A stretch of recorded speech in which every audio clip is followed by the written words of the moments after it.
Amma hələ söhbətimə keçməmişdən qabaq, Əhya gecəsinin fəzilətləri, ibadətləri, namazı olmaqla yanaşı, o cümlədən də Əhya gecəsinin bir şəhadəti var. Ağamız Mövlamız Həzrəti Əli əleyhissalam Əhya gecəsində birinci gecədə zərbətlənib, matəm olub, ikinci gecə şəhadət şərbətini içib dünyasını dəyişib və sonraki gecələrdə torpağa tapşırılıb. Əhya gecəsinin fəzilətlərindən biri də, əməllərindən biri də nədir? İmamın qatillərinə lənət göndərməkdir. İmam üçün matəm saxlamaydı. İmama ziyarətnamə deməkdir. Və həmin gecə biz başımıza Quran qoyanda bikə ya Allahdan sonra, Peyğəmbərdən sonra dediyimiz üçüncü bir kimə and veririk? Bir Əliyin. Kimə and veririk Allahı? Həzrət Əleyhissalama. Ondan böyük şəxsiyyət bizim üçün yoxdur. Peyğəmbərdən sonra ən üstün şəxsiyyət ağamız, Mövlamız, Əmir-əl-Müminin Həzrəti Əli əleyhissalamdır. Tarixin öz gedişatı var. Tarix 30 ildən bir Əhya gecələrində Novruz bayramına düşür. Bu illəri də Əhya gecələri təsadüf eləyir Novruz bayramına. Qardaşlar soruşurlar bizdən, Həzrət Əlini sevənlər, Əhl-i Beyti sevib hörmət eləyənlər, tez-tez soruşurlar ki, bayram gəlir, imamın da şəhadəti var. Cavab nədir? Şükür Allah'a neçə ildir Əhl-i Beytin qapısındasınız. Belə bir imamı, Həzrəti Əli əleyhissalamı bizim sevməyimiz bir bayramla ölçülməz. Düzdür ya yox. Ən əzizimiz olsa da belə, sizdən kim öz sevdiyi balasının, övladının toyunu, şən gününü imamın şəhadətinə salar? Mənə rast gəlməyib. Və Əhl-i Beyt imamlarımız da bizə belə buyurublar. Bu məhəbbəti tərifləyiblər.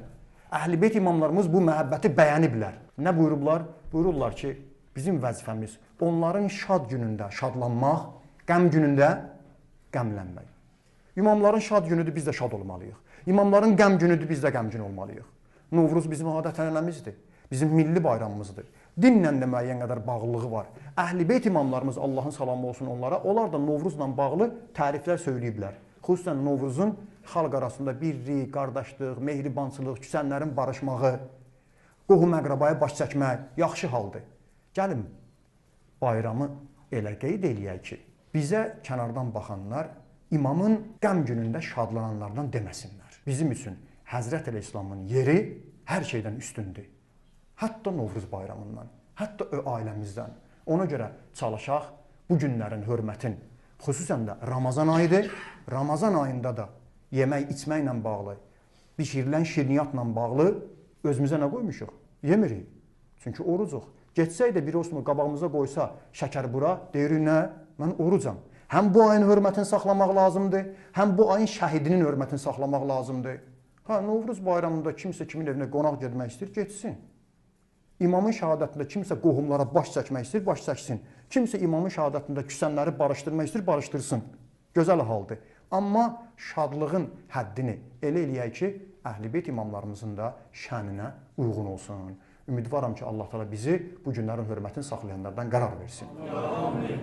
Əhyaları soruşurlar, qısa onu da deyim sizə. Bəli, Əhya gecəsi yaxınlaşır, Qədr gecələri yaxınlaşır. Hamısı da o gecələrə hazırlaşır.